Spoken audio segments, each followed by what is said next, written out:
Evening பையனுக்கு dentist appointment. அதனால் நானும் அவனும் தான் போனோம். இது எங்கள் வீட்டு பக்கத்துலேயே தான் இருக்குது. அவன் வந்து பிரேசஸ் போட்டிருக்கான். அதனால் மந்த்லி ஒரு ஒரு வாட்டி வந்து செக்கப்புக்கு வரணும். அந்த செக்கப் தான் வந்திருந்தோம். அவனை பார்த்துட்டு அப்புறம் நானும் ஒரு வாட்டி செக் பண்ணிக்கிட்டேன். இதை முடிச்சுட்டு அப்படியே நாங்கள் பக்கத்தில் இருக்கிற பழமுதிர் நிலையத்துக்கு தான் போயிருந்தோம். ஈவினிங் ஆனதுனால காயெல்லாம் எதுவும் ஃப்ரெஷ்ஷாக இல்லை. ஏதோ கிடச்சது மட்டும் 1, 2 வாங்கிட்டு வந்துட்டேன். ஹஸ்பண்ட் வந்து சொல்லிட்டாங்க, ஸ்ட்ரிக்டாக இனிமேல் வெஜிடபிள் தான் நிறைய இருக்கணும், அதுவும் நீர் காய்கறிகளாக நிறைய இருக்கணும் அப்படின்னு சொல்லிட்டாங்க. ஆனால் அந்த மாதிரி காயாக பார்த்து சுரக்காய், அப்புறம் பீர்க்கங்காய், அந்த மாதிரிலாம் காயாக பார்த்து கொஞ்சம் வாங்கிட்டேன்.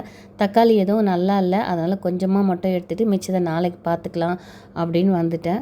இது வீட்டுக்கு வந்தோடனே ஃபஸ்ட்டு வேலையாக அந்த காயெல்லாம் எடுத்து வைக்கலாம் அப்படின்னு சொல்லிட்டு அந்த வேலையும் பார்க்க ஆரம்பித்தாச்சு. நாளைக்கு பார்த்திங்கன்னா ஜானகி வரமாட்டாங்க, அதனால் நான் தான் எல்லாத்தையும் பார்த்தாகணும். அதனால முடிஞ்ச வரைக்கும் எல்லாத்தையுமே நைட்லேயே பண்ணிட்டோம்னா கொஞ்சம் காலையிலே அவங்க இல்லாததுக்கு ஈஸியாக இருக்கும்னால அந்த வேலையை முடிச்சிட்டேன்.